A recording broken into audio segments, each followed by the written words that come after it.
Dude, calm down. We're not gonna hurt you. That's a talking raccoon. I'll kill you! Welcome to WatchMojo, and today we're counting down our picks for the top 10 things you missed in the Guardians of the Galaxy Holiday Special. Hey! No! I'm sorry, Gobots killed his cousin! For this list, we're looking at the sneakiest details, callbacks, and pop culture references hidden in this heartwarming space tale. If you aren't completely caught up with everything MCU through this holiday special, beware of spoilers ahead. Which Guardian would you invite to a holiday party? And do you think the tourist thought Drax was Kratos when she called the destroyer the God of War? Let us know in the comments below. Number 10, an eternal movie career. Welcome to the set of Shandar Dastane Icarus. I'm playing you! You like the costume? In Eternals, we learned that Kumail Nanjiani's Kingo had used his extended time on Earth to star in films. The holiday special proved that he was still in demand after acting for decades. If you look in the background when Drax and Mantis are walking around LA, you can spot Kingo's poster for Hexen 3, Hexener. It's unclear if this is a sequel to the 1922 horror film or not. Outside of that obscure role, a blink and you'll miss it movie poster outside of a club reveals that Kingo is starring in a Christmas movie. We can only hope Marvel grants us a holiday miracle and releases a full movie or trailer for this Eternals big Yuletide film. Kingo, the movie star. I've directed some things too. Number 9, a slew of Suicide Squad shoutouts. Since director James Gunn directed multiple DC projects with Suicide Squad members and a handful of Guardian stories, it made sense that he would bring the worlds together in this special. One of the most obvious connections came courtesy of the bartender Flula Borg. Have you seen Kevin Bacon anywhere? Why would I know where Kevin Bacon is located? He appeared as the short-lived Javelin in Suicide Squad. Gunn also shouts out Peacemaker and Harley Quinn by having their actors, John Cena and Margot Robbie respectively, appear on a Hollywood star map. The sneakiest connection comes when the police arrive to protect Kevin Bacon. Hey, I'm a police officer. I don't know what's going on here, but you need to back up or I'll shoot. Raise your hands above your head. Before appearing as Officer Fitzgibbon in this special, actress Tinashe Kajese appeared in Suicide Squad. While she was rendered unconscious by Mantis in this special, she ironically knocked Amanda Waller out in the DC universe. Oh my God! Number 8, Cosmo's an old space dog with new tricks. I refuse to do any more work while you demean me. All right. I'm sorry. Chill out. Also, I want one of those delicious treats in that bag.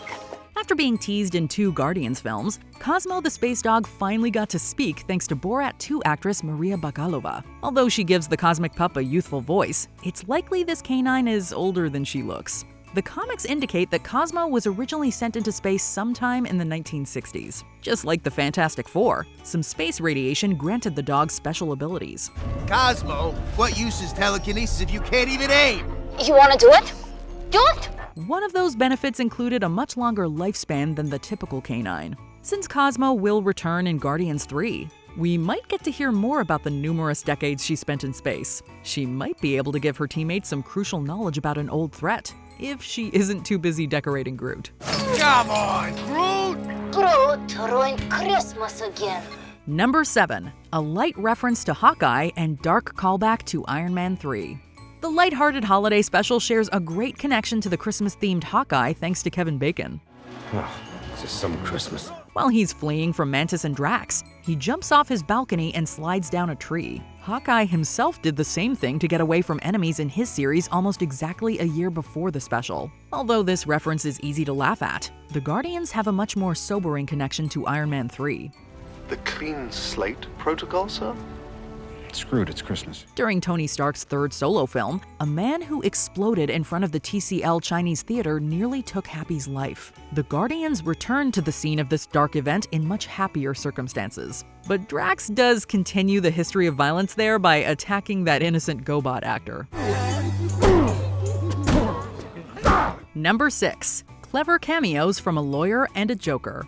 Given that MCU Earth has had a few alien invasions, we understand why humans were scared in the special when the Bowie flew overhead.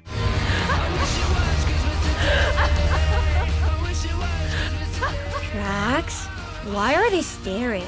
If you look closely at the frightened faces, you'll spot Si Chen. The actor previously appeared as lawyer Barbara Wells on She-Hulk.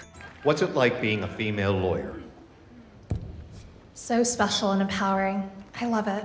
While we were still debating whether they played the same character in 2 MCU stories, we were distracted by a huge cameo. The Ravager who was drinking something a little harder than eggnog was none other than the legendary Mark Hamill. Many viewers know him for his successful career as Joker, and not so beloved stint in the Star Wars Holiday Special. His appearance here was definitely a clever nod to that infamous piece of sci-fi holiday history. Chewbacca! Chewbacca, we were so relieved to hear you were all right. Number 5. Santa really is a superpowered Marvel character.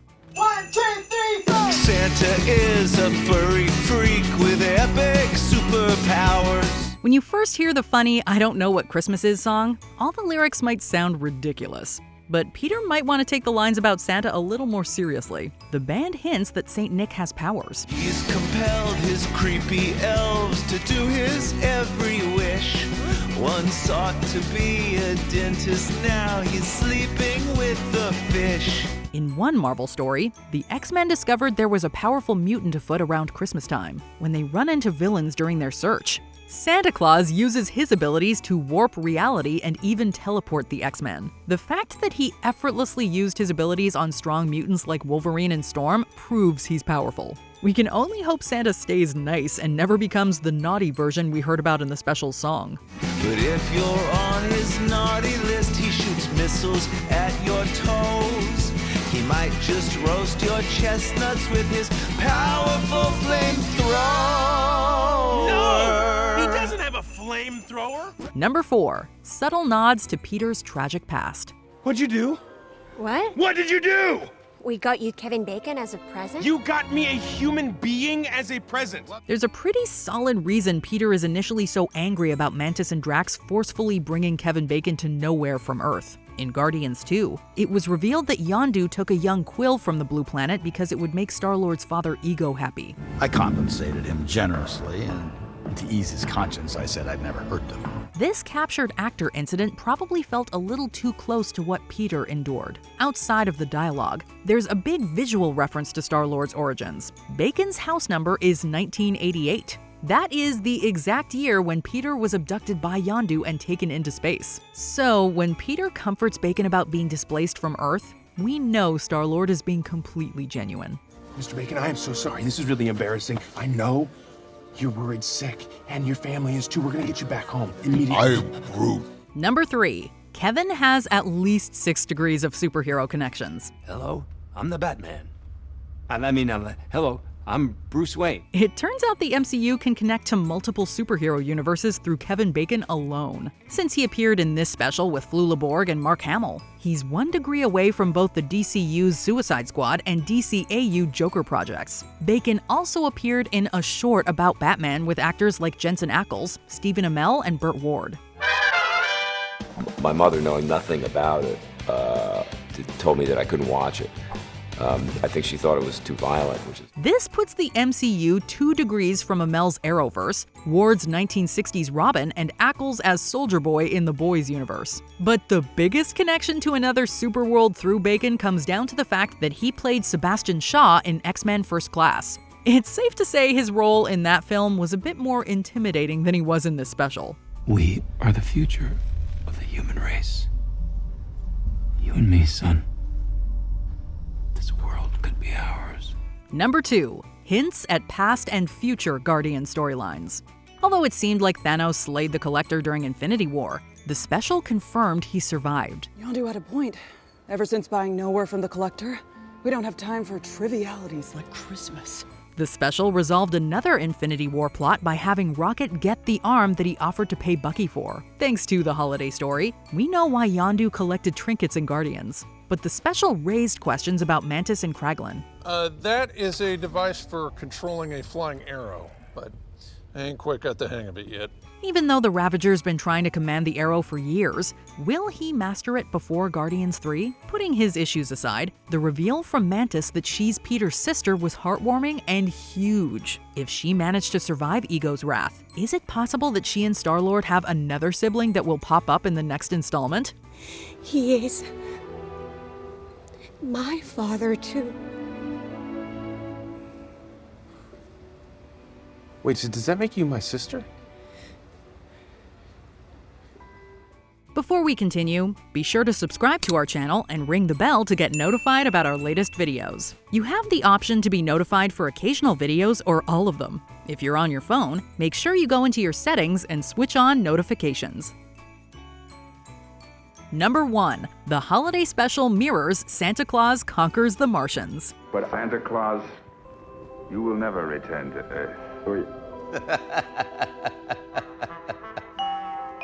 Kevin Bacon's choice to watch the infamous Santa Claus Conquers the Martians movie during the special makes a lot more sense when you compare the plots of the two stories. In the 1964 film, aliens notice the young beings on their planet could use some cheer. They logically decide the best way to do this is to bring St. Nick to Mars. Oh, why didn't you say so in the first place? Now you come with us. We need you on Mars.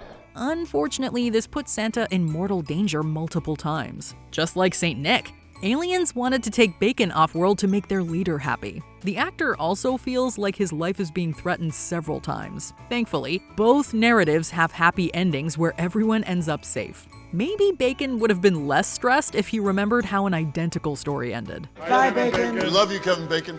Hey, I'll see you at Easter. Did you enjoy this video? Check out these other clips from WatchMojo, and be sure to subscribe and ring the bell to be notified about our latest videos.